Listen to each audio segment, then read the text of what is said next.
Hello there. Let's have a little chat about how One News, the most watched, most trusted, most wide reaching news outlet in this country, is trying to tell you that perhaps you should vote for National in this year's election and not worry about any of the damage that they might be doing. From a media theory point of view, there's actually a couple of really big pointers that highlight this, but the most obvious is having Jessica Mutch Mackay caught on a hot mic saying they needed to make Christopher Luxon likeable.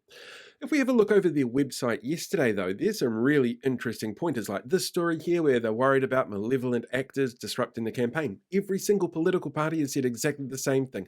The Tamakis had an event where they actually celebrated one of their candidates doing this.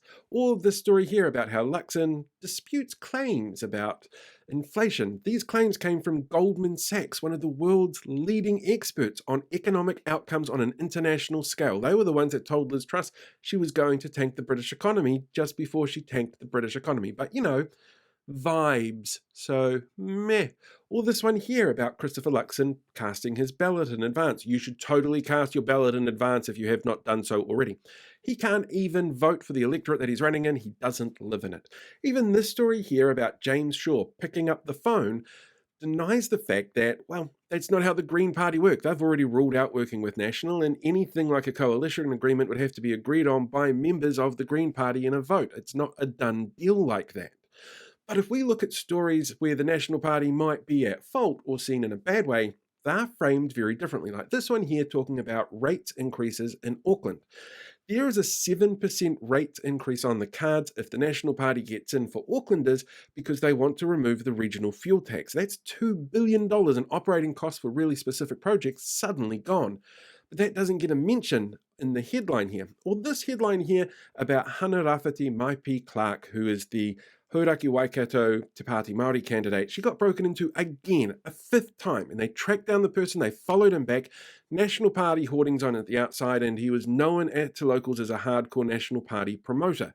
That doesn't get a mention here, though, because don't want National to look bad. And in fact, if you want really clear evidence that this is what their framing is, just take a look at their opinion polls.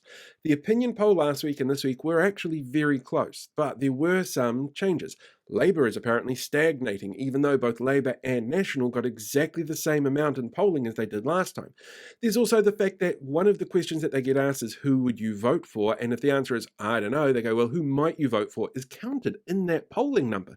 So that's already kind of vague. And yeah, the ACT Party has lost 2 percentage points in this, but it doesn't say anything about where they've really gone. They claim it's gone to top, gone from 1 to 2, but in reality, top's actually only gone up to 1.5 from 1.3. So that's just rounding.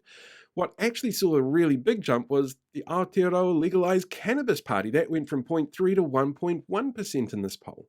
So why is that not getting a mention? Because it doesn't fit the narrative, where Labour is stagnating and National is still going strong. It's really important that we understand how media presents information and what they choose not to put out there, because that's how they tell people how they should think and feel and manipulate the audience. And all media does it. It's just you need to be aware of exactly how it's happening.